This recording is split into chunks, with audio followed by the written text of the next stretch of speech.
I think we got these this close to the podium. Yeah, should be back. I think we just take questions. Yeah. Okay. Can we all move back one step? One step. One step. One step. Give the next mayor some room here. Open the gate. Oh yeah, sorry. Make sure you know whose audio that was, Chris. Can you turn the camera, Chris? Just... If we have any more room, there are others who are joining us, so please.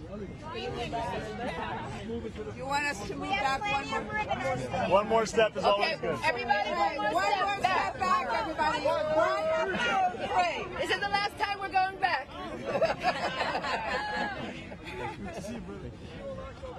I think we can go back another step. We're literally crowding.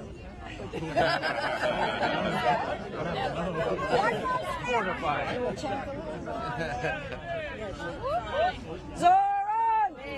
Zohran! Mayor! Zohran! Mayor! Zohran! Mayor! Zohran! Mayor! Zohran! Mayor!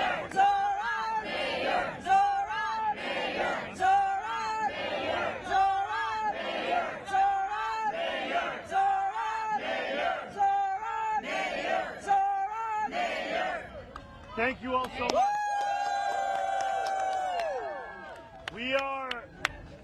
We are just steps away from City Hall. The heart of our city government and a building that New Yorkers should be able to look to for greatness and imagination, but have come to expect only small ideas and scandal. The last time I spoke at a Sunrise press conference was on the morning of June 24th, when our movement felt ascendant, but certainly not inevitable. That morning in Astoria, there were few in this city who dared to imagine that we could win, and what it would mean for a city that has, for too long, served only the wealthy and the powerful, at the expense of those who work through sunrises and sunsets. Today, the morning before Election Day, we have not only come so far, we stand on the verge of ushering in a new day for our city. This morning, our city, still plunged in darkness, I set off from the other end of the Brooklyn Bridge. And this walk reflects the story of the movement that we have built over this last year. Just like this campaign, when we launched on October 23rd, over a year ago, I began with only a few people by my side. But the banner we carried told a story that we have always known to be true, even when we were polling at 1%. Our time is now. As the first signs of light began to emerge over the horizon, more and more people joined us. It was still cold, and it reminded me of the cold months of last winter, when this campaign first started to reach New Yorkers. In December, and in January, and in February, hundreds and then thousands of New Yorkers began to see their dreams and anxieties reflected in this campaign, and wrapped themselves in down jackets and scarves and gloves to solicit petition signatures and knock doors. As we made progress across the bridge, the crowd marching alongside me grew, and it reminded me of the months as we led into June, as this movement began to resonate across New York. We walked the length of Manhattan then, and felt the power of a city waking up to all that was possible. And then, standing at the halfway point, the highest point of the bridge, the sun finally started to emerge. And when the sun comes up, everything changes. Shadows lift off the river, light reflects off of office building windows, and you start to feel the warmth of a new day. That was how it felt when we beat Andrew Cuomo by 13 points on June 24th.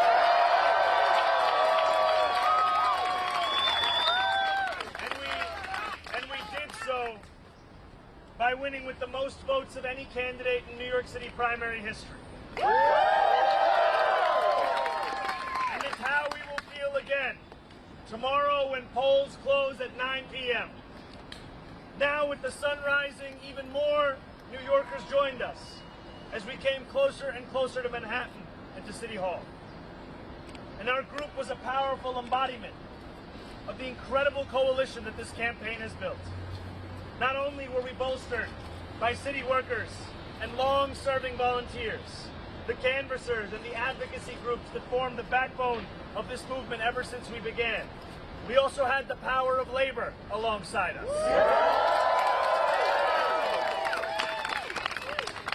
And some of the most powerful elected leaders across the city and across the state. Leaders in the council, leaders at the state legislators, leaders in our Attorney General Tish James. And these leaders, whether they represent the entirety of this city or the entirety of this state, are leaders who have shown us time and time again what it could look like to fight for the future that this city deserves. By the time we reached this borough of Manhattan, the sun was casting its light and City Hall was caught in its glow.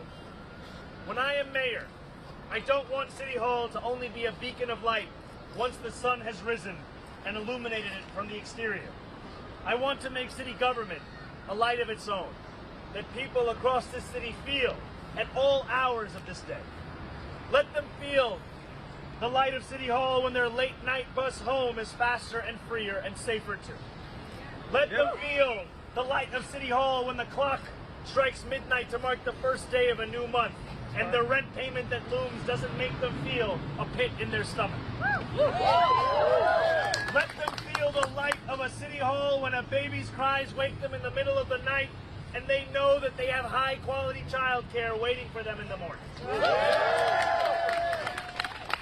And in a moment of grave political darkness, as Trump goes after his political foes, including Attorney General James, as his masked ICE agents abduct our immigrant neighbors at 26 Federal Plaza, just a few blocks from here, and as New Yorkers in every borough contend with an affordability crisis that he promised to fix but has only exacerbated, let City Hall, with our compassion, our conviction, and our clarity, be the light that our city and our nation so desperately need.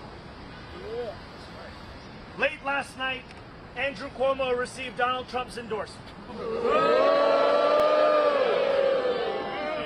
If elected as mayor, our city will only descend deeper into a darkness that has forced too many of our neighbors to flee and made it impossible for working people to live lives of dignity. Now, I cannot transform City Hall alone. As we walked the bridge this morning, I held one corner of the banner that you see here, but I could not hold it on my own. I needed my partners in labor. I needed my partners in elected office. I needed my partners in everyday New Yorkers who are sick of being let down by those that they elect. And I needed them to help me carry this banner and to help me carry this light. Election day looms, my friends. More than 735,000 New Yorkers have already voted. And countless more will decide tomorrow what kind of leadership they want to define the next 4 years. Every voter will consider something different. But ultimately, the question before us is very simple. Morning versus night. Do we want it to be morning again in New York? Do we feel the warmth of the sun on our skin and the possibility inherent and innate to every new day? Or do we want to shiver in the night cast by a politics of fear and self-enrichment? Our time has come, New York. Our time is now. Thank you very much.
we have long known that Andrew Cuomo is Donald Trump's puppet in this race.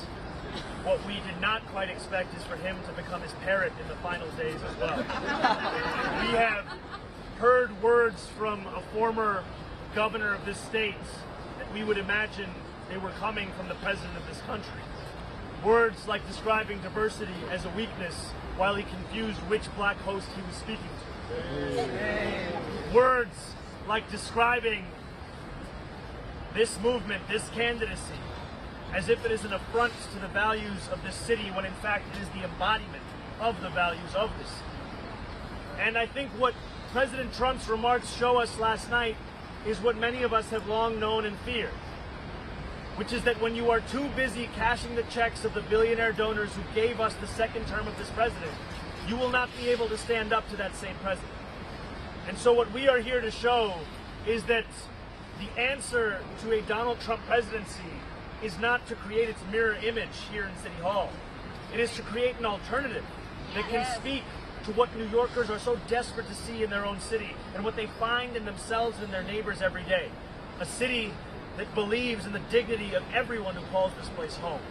And I continue to be confident about our chances heading into Election Day tomorrow, but I will never allow myself or this movement to become complacent. Because when I look at everyone in this crowd, if you can raise your hands for one moment for me. You see these hands around me. These are the hands of New Yorkers. They will use them to cast their vote. They will use them to knock on doors. They will use them to phone bank their neighbors. They will use them to remake this city in the image of those that we love across this city who've been pushed out of it every single day. These are the hands I look to more than any poll, more than any prediction. It is these hands that will deliver us this week. Hands up! Good morning. This is what President Trump said about you last night. He said, quote, "It's going to be hard for me as the president to give a lot of money to New York because if you have a communist running New York, all you're doing is wasting the money to send them there." My question to you is, as you prepare to potentially take office in just 2 months, assuming that I believe you're confident that you're going to win tomorrow, But how not can you complacent. assure New Yorkers that you are preparing for this kind of threat, and what are you going to do over the next 2 months to set up your government to respond quickly? We see Donald Trump make these kinds of threats to this city, to its elected officials on a regular basis. The difference that we offer is a movement that will be unbowed by these threats. And we need not look far for an inspiration on how exactly to continue to fight for that which is correct in this city and in this state. Attorney General James continues to show the courage that New Yorkers are desperate to see in elected officials. Courage to hold everyone account to the same set of laws. Now, Donald Trump may speak as if it is his decision, but this is money that this city is owed. This is money that we will expect to collect. And what we have seen in cities and states across the country is the necessity of not just using the bully pulpit, but also the courts to ensure that every dollar that a municipality is owed is a dollar that is paid. And I will stake every single day after this election to put together my city government, my city hall, to ensure that it is prepared not only for the threats from Donald Trump, but also the threats from an affordability crisis that has put 1 in 4 New Yorkers in poverty. Whose money? Our money! Whose money? Our money! I have a two-parter for you about the weekend. First of all, I was hoping you could talk about your phone call with some details with former President Obama. And secondly, what did you think of that SNL skit? You know, I really have to give it to them because they had the rings, they had the watch, they had everything. And I think, you know, it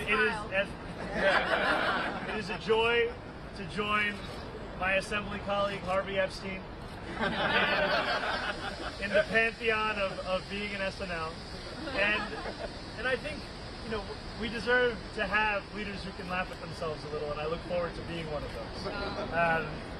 And I appreciated the call with President Obama and his support for the movement that we have created, in the importance that he shared about the vision that we have and the fact that we have to deliver that vision. And we take that hope very, very seriously. And I also shared with him that it was his speech of a more perfect union all those years ago that was in part the inspiration for the speech that I shared outside of the mosque not too many Fridays ago. An opportunity to rise above the 24-hour news cycle that is typical in our politics and speak to the soul of this city and the people of the city. And I appreciated his words, I appreciated his time, and I appreciate this movement for putting us on the brink of delivering us a new city in this place. Time for one more. Right, two-parter as well. Number one, some people say turnout could hit 2 million. Is that good for you or Cuomo? He's arguing it's good for him. And my second question, if you win, what will you do on day one here at City Hall? You know, I think it is good for this entire city that turnout hits 2 million. I think the more New Yorkers vote, the better it will be for our city. Because for a long time we have said that to describe democracy as something to be protected purely because it is an ideal or a value, we lose sight of the role it has to play in New Yorkers' lives. Democracy must find its worth from its ability to deliver on the material needs of working New Yorkers. And the more New Yorkers can see their struggles in democracy, the more they participate in that democracy, the stronger it will be and the stronger our movement. And so I'm excited by that, and I continue to ask, if anyone has ever sent you a message on WhatsApp, send them a message back telling them now's the time to vote. There was a man I met at a mosque in southern Brooklyn many, many months ago, and he sent me a message of 58 different types of contacts he was going to reach out to for this event. And I encourage everyone to learn from that example. And the first day that I will spend in City Hall will be very much like the last day I will spend in City Hall. It will be focused on the cost of living crisis. It will be focused on delivering for New Yorkers who have come to see this institution as more of a distraction than as a delivery on the directive of the people. And that means the very same three things that we began this campaign speaking about. We said that we were going to freeze the bridge, make buses fast and free, deliver universal childcare. These will continue to be the compass for us as we look to ensure the most expensive city in the United States of America becomes affordable for each and every New Yorker. Thank you very much.